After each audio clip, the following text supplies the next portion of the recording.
நாட்டுப்பற்றாளன் செய்திகள் வாசிப்பது வாசுகி தாமோதரன். தமிழ்நாட்டின் புதிய முதல்வராக பதவியேற்றிருக்கும் தமிழக வெற்றிக் கழக தலைவர் மாண்புமிகு திரு விஜய் அவர்களுக்கு கோயம்புத்தூர் தன்னார்வ நுகர்வோர் உரிமை பாதுகாப்பு நல மையம் மற்றும் நாட்டுப்பற்றாளன் பத்திரிகை மற்றும் நாட்டுப்பற்றாளன் யூடியூப் சார்பாக மனமார்ந்த வாழ்த்துக்களும் பாராட்டுகளும் தெரிவித்துக் கொள்கிறோம். அன்னையர் அனைவருக்கும் இன்று அன்னையர் தின வாழ்த்துக்கள்.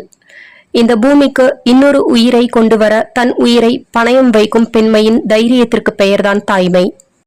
தற்காலிக மதிப்பெண் சான்றிதழ் +2 பொதுத் தேர்வு முடிவுகள் வெளியானதை தொடர்ந்து வருகின்ற மே 13ஆம் தேதி காலை 11 மணி முதல் தற்காலிக மதிப்பெண் பட்டியலை மாணவர்கள் பெற்றுக் கொள்ளலாம் என தமிழக அரசு தேர்வுகள் இயக்கம் தெரிவித்துள்ளது.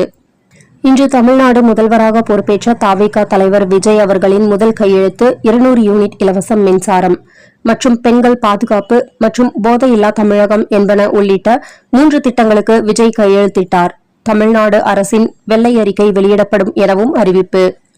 அதிமுக சட்டமன்ற குழு தலைவராக SP வேலுமணியை தேர்வு செய்ய 36 MLA-க்கள் ஆதரவு. 36 பேரும் இணைந்து கையெழுத்திட்டுள்ளதாக தகவல்.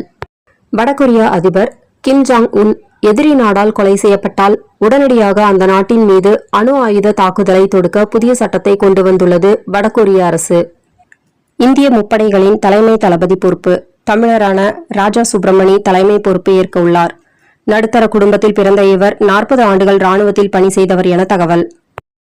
மகாராஷ்டிரா மாநிலத்தில் அமெரிக்கா, கொலம்பியா, சீனா போன்ற நாடுகளில் இருந்து இறக்குமதி செய்யப்பட்டு வீடு ஒன்றில் பதுக்கி வைக்கப்பட்டிருந்த 5000த்திற்கும் மேற்பட்ட கொடூர ஆயுதங்கள் பறிமுதல். மாதம் தவறாமல் வெளிவரும் நாட்டுப்பற்றாளன் பத்திரிகையின் செய்தியாளராக பணிபுரிய விருப்பம் உள்ளவர்கள் கீழே உள்ள நிர்வாக அலைபேசி எண்களில் தொடர்பு கொள்ளலாம்.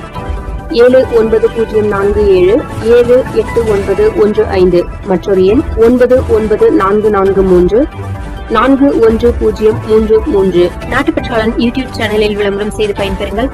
நமது நாட்டுப்பற்றாளன் செய்திகளை அறிந்து கொள்ள யூடியூப் சேனலை சப்ஸ்கிரைப் செய்யுங்கள்.